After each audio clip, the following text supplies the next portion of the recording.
episódio do nosso Pod Delas com ele. E hoje vamos abordar um assunto muito pedido por vocês, que são as canalopatias musculares, em específico as síndromes do QT curto e do QT longo. Com isso, temos aqui em nossa mesa um grupo de especialistas e pacientes que se disponibilizaram a contribuir com o nosso programa.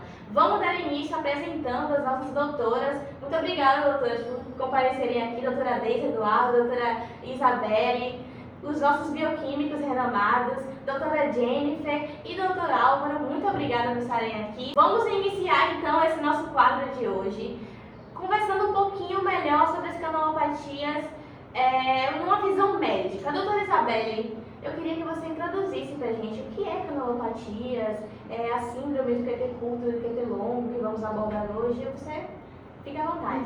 Bom dia, as canalopatias são uma mutação que ocorre nos genes dos canais iônicos, em que ele pode apresentar tanto uma mutação com heterogeneidade genotípica, que é quando ocorre em genes diferentes, porém se apresenta da mesma forma, ou então com heterogeneidade fenotípica, que ocorre quando a mutação é no mesmo gene, porém fenotipicamente apresenta da mesma forma. Essas canalopatias, primeiramente, foram descobertas em tecidos neuromusculares, porém hoje em dia sabe-se que ocorre em outros tecidos. A síndrome que é mais frequente, encontrada nos consultórios, é a questão do QT longo. É interessante saber sobre isso, doutora. E doutora Deise Eduardo, que é cardiologista, a gente gostaria de saber a sua abordagem sobre a doença, sua visão, né? Certo, bom dia. Então, a respeito dos tipos de canalopatia, a gente tem dois. A do QT longo, que já foi citado, e do QT curto. Especificamente o QT longo, ele pode acontecer em qualquer pessoa, sendo que geralmente vai acontecer por questão genética ou hereditária. Ele vai acontecer no contexto bioquímico as falhas dos canalículos de coração e vai causar, no caso, um prolongamento do intervalo QT, que é exatamente o intervalo que o coração se contrai e se prepara para o próximo batimento. O QT curto, no caso, vai acontecer o encurtamento desse intervalo QT. Assim, dessa maneira, essas duas canalopatias são muito perigosas, porque podem acontecer, no caso, situações de arritmia, que é exatamente a alteração na frequência do batimento do coração. Interessante, doutora, saber, né, sobre os perigos dessa doença, que no Brasil muita gente não conhece, né? Mas aquele jogador que morreu no jogo de São Paulo, como é o nome dele? É o esquerdo. O esquerdo. Ele foi acometido, ele tinha uma canalopatia? Eu li alguma coisa sobre o tipo? Não necessariamente é a síndrome do QT longo e QT curto, mas aquele jogador sofreu um mal súbito. E esse mal súbito é um dos problemas que a síndrome do QT longo e QT curto pode causar, assim como a arritmia. Então, talvez tenha sido a síndrome do QT longo e QT curto, mas a gente tem outras doenças que podem estar associadas também. Bom, agora que a gente viu, né, uma abordagem médica mesmo, uma visão médica sobre essas síndromes, não tem como a gente entender essas síndromes sem falar da bioquímica dessas doenças, de como acontece. Então eu gostaria de convidar os nossos bioquímicos para falarem sobre o ponto de vista deles, destrincharem essas doenças do ponto de vista bioquímico, de como se comporta essa doença no nosso organismo. Doutora, a senhora que é bioquímica, poderia nos explicar um pouquinho como é que funciona a genética, a molécula do nosso corpo? Bom dia. Eu vou falar mais do aspecto químico que ocorre na canalopatia e eu vou falar na forma normal, na normalidade. Todas as células elas possuem a membrana plasmática e a membrana plasmática ela possui receptores de membrana. Esses receptores de membranas são proteínas. Essas proteínas elas são responsáveis por reconhecer e se ligar a seus ligandos. Tem uma classe de receptores que o nome dele, que a classe é os canais iônicos. Esses canais são responsáveis pela entrada e saída de íons na membrana plasmática, como por exemplo o sódio, o cálcio, o potássio. E esses canais, eles funcionam a partir de voltagens. Como que funcionam essas voltagens? Essas voltagens são responsáveis por acelerar o processo. E aí, no caso, esses canais iônicos, eles são responsáveis por manter o potencial eletroquímico dentro de cada célula. Introduzindo mais na parte do coração, propriamente dito,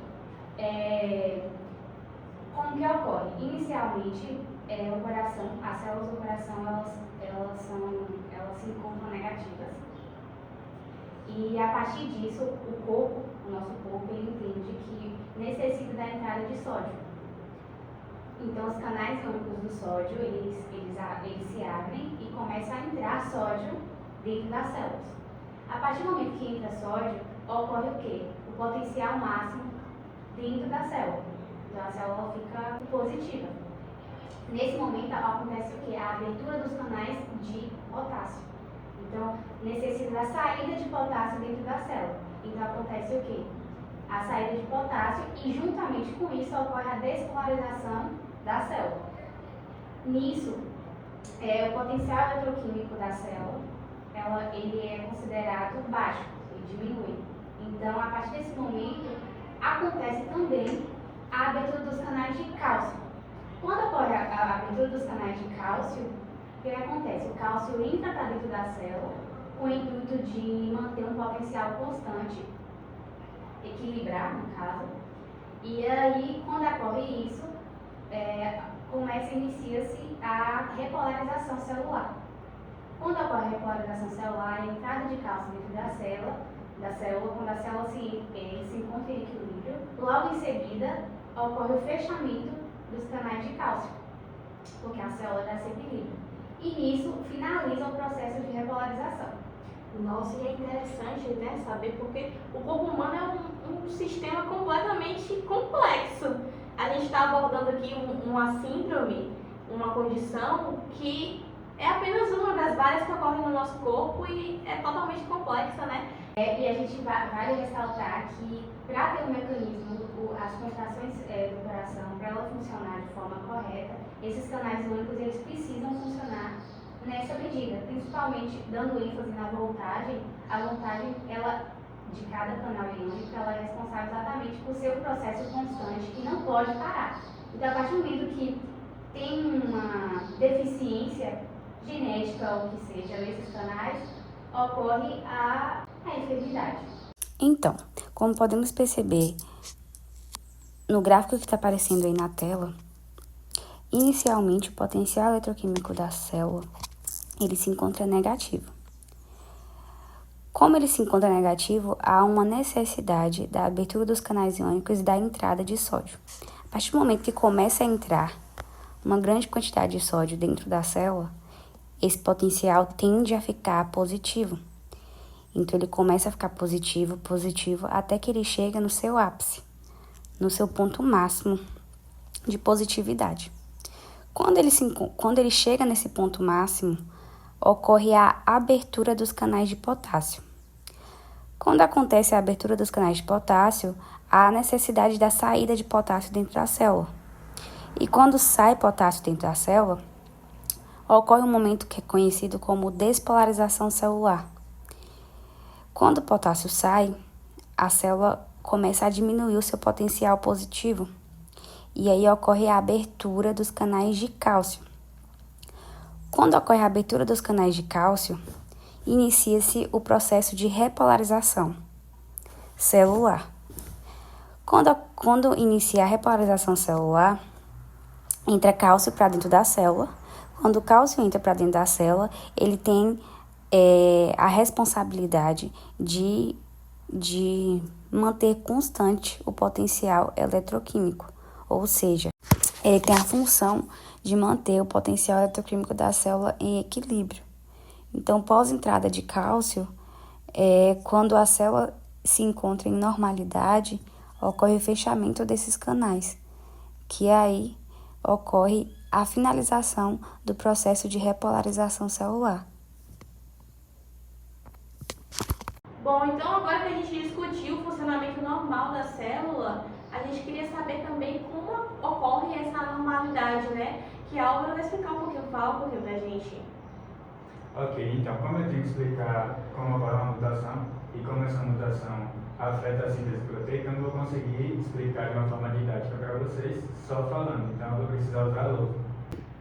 Então, gente, as síndromes do QT longo e curto, elas são canalopatias que afetam os canais iônicos e afetam o intervalo QT, que é o intervalo entre a repolarização e a despolarização do coração. E aí a gente tem mais de 15 síndromes do QT longo e curto, e eu vou explicar a síndrome da anquerina porque elas geralmente acontecem da mesma forma, então um exemplo serve para todos os outros. E aí, na anquirina, o que vai ser afetado é o gene ANQ2, que vai afetar a formação da proteína anquirina. E aí eu vou explicar como ocorre a síntese proteica. Né? Basicamente, a gente tem no DNA uma sequência de bases nitrogenadas, e que são uma sequência que, didaticamente, a gente coloca como letras assim. Aí a gente tem, por exemplo, a guanina, a gente tem a citosina, a gente tem a timina e por aí vai. E aí a gente tem, em cada molécula de DNA, uma sequência de bases nitrogenadas que formam determinados genes. E cada proteína vai ser formada a partir de um determinado gene.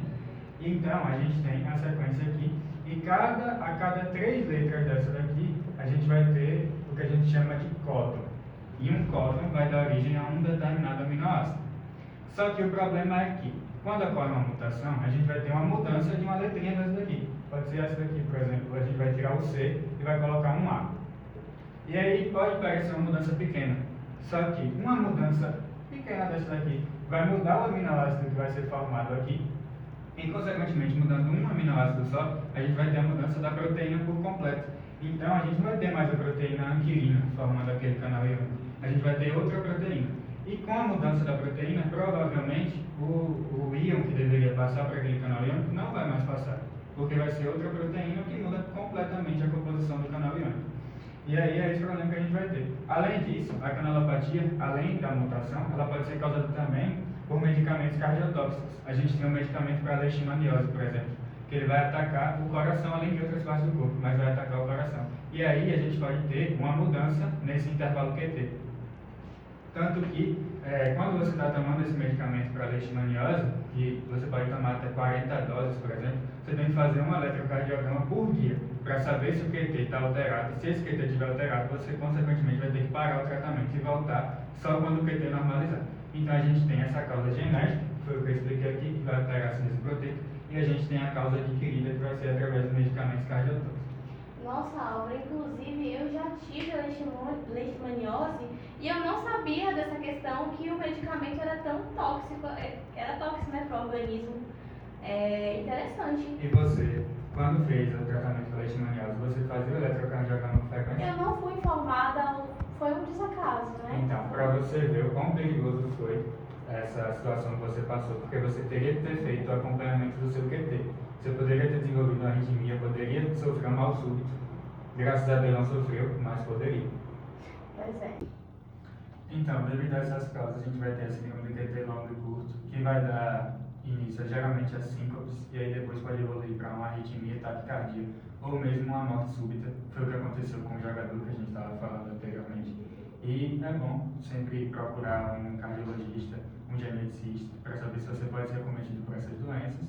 E agora, passo a fala para a nossa apresentadora. Então, galera, a gente vai puxar um breve intervalo e daqui a pouquinho a gente termina o nosso podcast.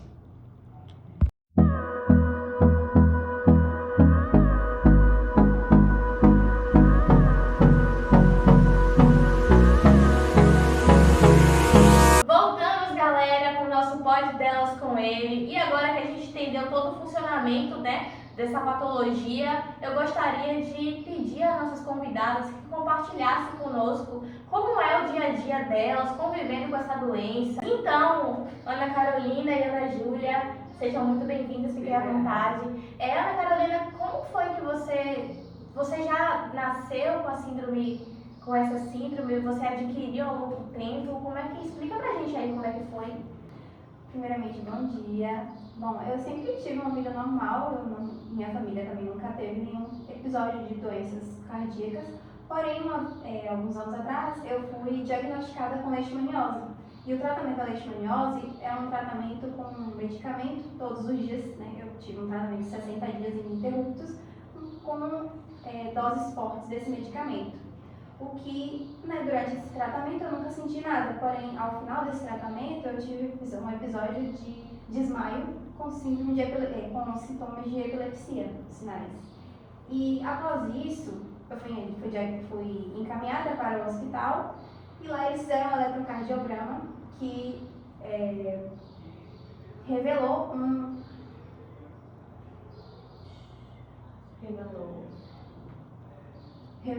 um ataque cardíaco, que o médico me falou que é um ataque cardíaco ventricular do tipo Torsades de Points.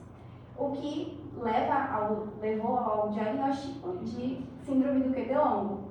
E após isso eu comecei a fazer tratamento com o cardiologista sempre.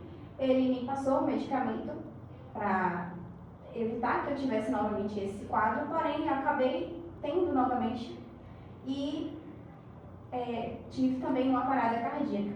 Após essa parada cardíaca eu tive que ir para um centro cirúrgico, onde foi colocado um marca-passo. E após isso, hoje eu vivo normalmente, embora hoje tenha ainda que ir periodicamente ao meu cardiologista. Então quer dizer que antes você não tinha o histórico da doença do QT longo. Foi, nossa, é interessante porque eu tive a leishmaniose, então eu corri riscos de ter essa síndrome, né? E você, Ana Júlia, como é que foi o seu caso? Você já nasceu com a síndrome, a doença? Bom dia, gente. No caso, eu nasci com a doença, mas eu não sabia que eu era portadora. Não tive histórico familiar sintomático e durante a minha vida inteira eu apresentei episódios de desmaios e de palpitações. Só que como são sintomas de muitas doenças, foi dificultado que eu tivesse o diagnóstico, porque ninguém descobria, não tinha um exame direcionado para isso. E aí, conforme o tempo passou, eu fui acometida com uma parada cardíaca. E depois disso, eu comecei a investigar problemas cardíacos e eu descobri que eu era portadora da síndrome de QT curto. E justamente por conta disso, hoje em dia eu tenho um marca-passo, que é uma espécie de desfibrilador interno. Ele regula essa questão dos batimentos cardíacos para que não exista encurtamento de intervalo QT. Nossa, interessante. Nossa, então, assim, é importante, né, a gente saber sobre essas patologias.